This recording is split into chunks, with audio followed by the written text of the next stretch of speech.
Hey guys, Sunday, March the 23rd. Looks like we're going to be in for a kind of a messy day today, rain and stuff like that. But I'm just goofing around upstairs here, going to work on a few things and running some stuff. And thought how nice it is sometimes to live on the edge. I think we all dream about running two trains on the same track. And I like the fact that I'm running a trolley car and a freight version, and so far they haven't ran into each other. So it takes a little bit of special gearing that they can more or less pace each other. The mine train is slowly catching up to the trolley, but I think it gives a more realistic world look to it. I mean, after all, you ran freight, you also ran passenger service, all on the same track. So it's kind of fun to do it this way. Just some of my creations, and the motors that I've used in them. I've put a lot of miles on these things. They're working really well, and it shows that I can at least build something and it not fall apart, which makes me happy. So I got some other stuff I'll show you here in just a minute. We get these rascals up here. This is my hill climber. You've seen that one before. So let's call an end to this before we have a rear end, because we are getting close. Well, let's bring the old hill climber up here. This has got a McCoy drop-in motor, one of those powered axles. I wish somebody still built these. This thing is as smooth as silk. I mean, it is outstanding. And I know that the castings go bad, but this is one that I picked up and the casting was not bad. It is absolutely sound. There are no cracks. There are no swells. I have no idea how long it will last. It will probably outlive me. I'm 75 and I don't have too much sand in the hourglass anymore. So I think it will go to somebody, that's for sure. But I'll show you what I'm up to. We're coming along here with the power dump. I'll show you. I've already finished one roof to my liking. And this is done in a satin black. I've applied the trolley pole. And what I'm thinking about doing here is painting the cab. This is a particular yellow that I have. And I'm thinking about doing that. The only problem with that bright of yellow is, of course, brass is yellow. So when you put it on there, you can still see the brass well. I mean, it doesn't pop as much as if it were orange, but I got more orange, and Carter's got liver pills. So it's time to move on to something a little bit different. I think I'll go ahead and do the cab, the sides anyhow, in yellow, and I'll do the front. I'm intending to do the front in the satin black. The other thing that I'm looking at is maybe, and we've talked about this before,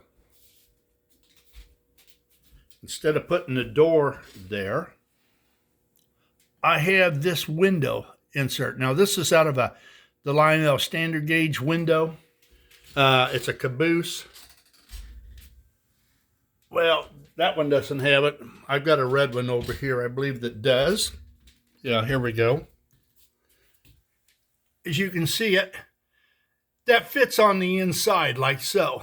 And all you're seeing here is the rim. But I'll take it and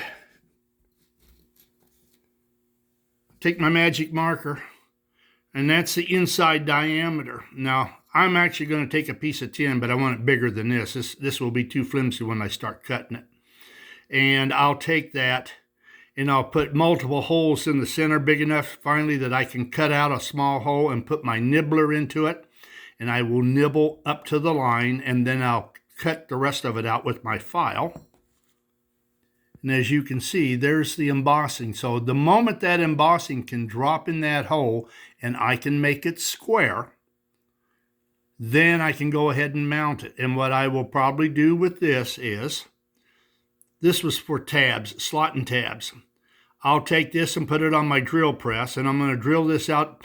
I'm going to use a size 2 screw. I think it's 256.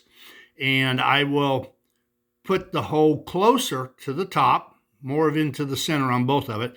And then if I do this, and then drill holes through the side of the cab and mount it with a 256 screws. And then that way I would have a window. And I can't decide if I want to run it this way or I want to run it up and down. But that's what I plan on doing with that. So this is, we're in the planning stages on this. It's slowly winding down. I'm getting stuff done the way I want it. Like I say, it's this is a good paint. I'm making another one of these little ore cars up here is what this is for. And this is not, this is Rust-Oleum. This is a Rust-Oleum yellow. It sprays well, it covers well, it gave a nice finish. So I do believe that the cab would look good. The other stuff, I'm just screwing around. I've been messing with some of my World War II stuff, if anybody's interested. The Great Big Knife, these are both Navy. I was in the Navy for 4 years, so I have a tendency to be more pro-Navy. Tough luck, Marines. Just remember, we take you to where the action is, and then we watch. But what I've got on the backside there is a Navy, I want to say salvation knife, but it's not, survival knife. The thing is absolutely huge. It is completely blackened, and the reason being was they did not want that to glint if you were out in a life raft out in the Pacific Ocean and the Japanese spot you. Of course, they would machine gun you. The other is a naval, it was a Signal Corps knife, the small one, the TL-29. The Navy started using that in, I believe it was March of 1919, and they've used it ever since. They call it an electrician knife today. And I don't know that the Navy ever, when I was in the Navy, I was never issued a pocket knife that I can remember, but that's been too long ago. But just some stuff that I have picked up. I always consider it pertinent with the electric trains because let's face it, the kids that played with these back in the 20s and 30s wound up handling this kind of stuff later on when the Second World War broke out. So it's just kind of my my touchstone. I always look at this stuff and I've said this a million times. I've always wondered if the kid that played with any of this stuff landed on D-Day or what was in Pearl Harbor, and did they live through the war, or if they were a kid between the war, did they live through the Spanish flu? What happened to them? I know there's a backstory on all this stuff. Some of it would warm the cockles of your heart. The other would bring tears to your eyes. So that's what we're up to. Like I say, I'm happy so far with this dump. I'm also I'm wanting to put some couplers on it, and I have to have a support.